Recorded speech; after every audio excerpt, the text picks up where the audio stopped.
আপনার কি একটুকু মনে হয় না যে আপনার দিন দিন হায়াত কমে আসছে? আপনি কিছুক্ষণ আগেই খাওয়া দাওয়া করছিলেন, আপনি কিছুক্ষণ আগেই চলাফেরা করছিলেন, আপনি কিছুক্ষণ আগে এই প্রাকৃতিক সৌন্দর্য আপনি আপনার চোখ দিয়ে অনুভব করছিলেন। কিন্তু আপনি কিছুক্ষণের জন্য নিজেকে একটু দাঁড়ান, একটু স্থির করেন, আপনার মনটাকে স্থির করেন, আর একটু ভাবুন যে আপনি যে 1 ঘন্টা বা আধা ঘন্টা বা 1 সেকেন্ড আগে যে আপনার সময়টা ফেলে আসলেন, সেই সময়টা আর আপনি ঘুরে পাবেন না। মানে আপনার জীবন থেকে 1 ঘন্টা, একদিন, এইভাবে 1 বছর, এইভাবে আপনার যে যাবতীয় বছরগুলো সব ধীরে ধীরে চলে যাচ্ছে। পয়েন্ট অফ দ্য নোট যে আপনাকে আমি এটা বোঝাতে চাচ্ছি যে দিন দিন যত দিন যাচ্ছে আপনার হায়াত ততদিন কমে যাচ্ছে। সুতরাং আপনি মৃত্যুর দিকে বারবার বারবার এইভাবেই আগাচ্ছেন। আপনি আপনি এইটাকে নিতে পারছেন না মনে, হয়তো আপনি সচেতন হচ্ছেন না। আপনি জন্মদিবস পালন করছেন, আপনি ডিজে বাজিয়ে আপনি হ্যাপি বার্থডে পালন করছেন, আপনি শুভ নববর্ষ পালন করছেন, অথচ অথচ আপনাকে একটা হতাশ হওয়া উচিত ছিল, আপনাকে চিন্তিত হওয়া উচিত ছিল, আপনি নিজে একটু দাঁড়িয়ে একটু স্থির হয়ে ভাবনা চিন্তা করা উচিত ছিল যে আপনার জীবন থেকে 1 বছর চলে গেল, আপনার জীবন থেকে 1 ঘন্টা চলে গেল।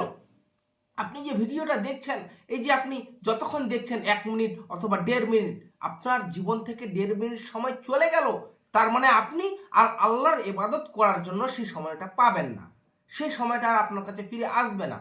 সুতরাং আপনি যত দিন যাচ্ছে আপনি মৃত্যুর দিকে ঘনিয়ে আসছেন।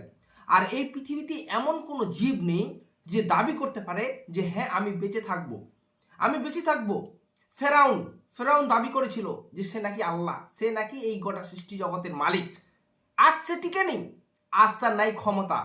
আমাদের মধ্যে অনেকেই দেখা যায় যে তার নিজের ক্ষমতা দেখায়, নিজের ক্ষমতা দেখিয়ে মানুষকে মিথ্যাচার করে, মানুষের মিথ্যা মানুষকে মিথ্যা দিয়ে মানুষকে আঘাত হানে।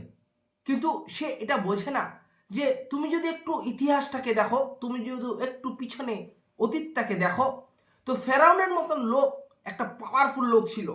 সে সে একটা মনে করেছিল, সে তার বিশ্ববাসীকে জানিয়েছিল যে হ্যাঁ আমিই আল্লাহ। কিন্তু সে আজকে নেই, তার ক্ষমতা আজকে নেই। সুতরাং আপনি যেই ক্ষমতা দেখাচ্ছেন, আপনি যাকে দাপট দেখাচ্ছেন, আপনি যাকে মনে করছেন যে এই আমার ক্ষমতা, আমি আমার ক্ষমতার বলে সব কিছু করতে পারি, আমি মিথ্যাকে সত্য করতে পারি, আমি সত্যকে মিথ্যা করতে পারি, আপনি যে এই ভাবছেন, আপনার যে এই ভাবনার চিন্তাটাই ভুল। ঠিক আছে, আপনি আজকে ক্ষমতায় আছেন, আপনি আজকে আছেন, কালকে নাও থাকতে পারেন। আপনি আজকে 5 বছর আছেন ক্ষমতায়, তারপরে নাও থাকতে পারেন। 10 বছর আছেন, কিন্তু একটা না একটা সময় আপনার ক্ষমতা চলেই যাবে, একটা না একটা সময় আপনি ইন্তেকাল হয়ে যাবেন। যখন ইন্তেকাল হয়ে যাবেন তখন আপনি কি করবেন? আপনি একবার শুধু ভাবুন জিনিসটাকে, কে আপনাকে বাঁচাবে, কে আপনাকে বলবে, কে আপনাকে এই আরাম আয়েসের যে আপনি জীবন করছিলেন, সেই আরাম আয়েস আপনি কোথায় পাবেন তখন? সুতরাং সুতরাং নিজের দাপট দেখানো ছেড়ে দিন, অহংকার করে ছেড়ে দিন। আপনি অহংকার করে মানুষের ঘর ভেঙে দিচ্ছেন, আপনি অহংকার করে মানুষের গীবত করছেন, আপনি অহংকার করে মানুষের টাকা পয়সা লুট করছেন, মানুষের হক আত্মসাৎ করছেন। আপনাকে একটু ভাবনা চিন্তা করা উচিত। আপনি একটু দাঁড়ান, আপনার মনটাকে একটু স্থির করেন। আপনি কি কি কাজ করেছেন? আপনি মানুষের সম্বন্ধে গীবত করেছেন, কেন করেছেন? কি দরকার ছিল মানুষের সম্বন্ধে গীবত করা? আপনি নেতা হয়েছেন, আপনি মন্ত্রী হয়েছেন, আপনি কি মানুষের গীবত করে নেতা মন্ত্রী হতে চেয়েছেন? এইটা যদি হয়ে যান তাহলে কিন্তু আপনাকে পরকালে বিশাল হিসাব দিতে হবে। কারণ একটা পাওয়ারফুল নেতা বা একটা যে যে জায়গায় পাওয়ারে থাকুক না কেন, জনগণের যদি একটা গম আত্মসাৎ করে তাকে সেটার জবাব দিতে হবে। আর কাকে কাকে জবাব দিবে? একটা গম সমস্ত জনগণের, আপনাকে সমস্ত জনগণের কাছে গিয়ে মাপ চাইতে হবে। নচেত নচেত আল্লাহর কাছে মাপ চেয়ে কাবা ঘরেও যদি আপনি আজীবন মাপ চান, আল্লাহ বলছে আমি মাপ করব না, তো আমাকে তার কাছে গিয়ে মাপ চাইতে হবে। আমাদের গ্রাম্য এলাকায় অথবা শহর এলাকায় আমরা দেখতে পাই সচরাচর যে অনেক সময় মানুষের বিয়ে ভেঙে দেওয়া হয়। একটা ছেলে বা একটা মেয়ের নামে বিভিন্ন ধরনের এমন কথা বলা হয় যে ছেলেটা আদৌ নয় ওরকম, মেয়েটা আদৌ নয় ওরকম। হ্যাঁ, যেটা ছেলে, যে মেয়েটা খারাপ আপনি সেইটা বলুন, কিন্তু উপরোক্ত কিছু লাগাতে যাবেন না। যদি আপনি লাগাতে যান তাহলে তো ইহকালে আপনি হতে পারে পাস হয়ে গেলেন, কিন্তু পরকালে আপনি ফেল হয়ে যাবেন। আর যখন আপনি পরকালে ফেল হয়ে যাবেন, আপনাকে পাস করার কেউ থাকবে না, আপনার পাশে কেউ থাকবে না। সুতরাং সুতরাং একটু ভাবুন, একটু ভাবনা চিন্তা করুন। আপনাকে আপনার মধ্যে 5 ওয়াক্ত সালাত লাগবেই লাগবে। আপনাকে যে কোনো মূল্যে আপনাকে 5 ওয়াক্ত সালাত আদায় করতেই হবে। আপনি করতে বাধ্য, নচেত নচেত আপনার কোনো হিসাবই শোনা হবে না। তো যেখানে 5 ওয়াক্ত নামাজ নাই, তার কোনো হিসাব শোনা হবে না, সে সরাসরি জাহান্নাম। আর যদি আপনার মধ্যে 5 ওয়াক্ত সালাত থাকে, তাহলে আপনার বিভিন্ন ধরনের বিচার হবে। সেখানে আপনি পাস ফেল, সেখানে আপনাকে দেখা হবে। এমনকি আপনি যদি জাহান্নামেও চলে যান, আল্লাহ যদি রহমত করে, আল্লাহ যদি রহমান, আল্লাহ তো রাহিম বলেছেন, সে আল্লাহ যদি চায় তো আপনাকে জাহান্নাম থেকে আবার জান্নাতে নিয়ে যেতে পারে।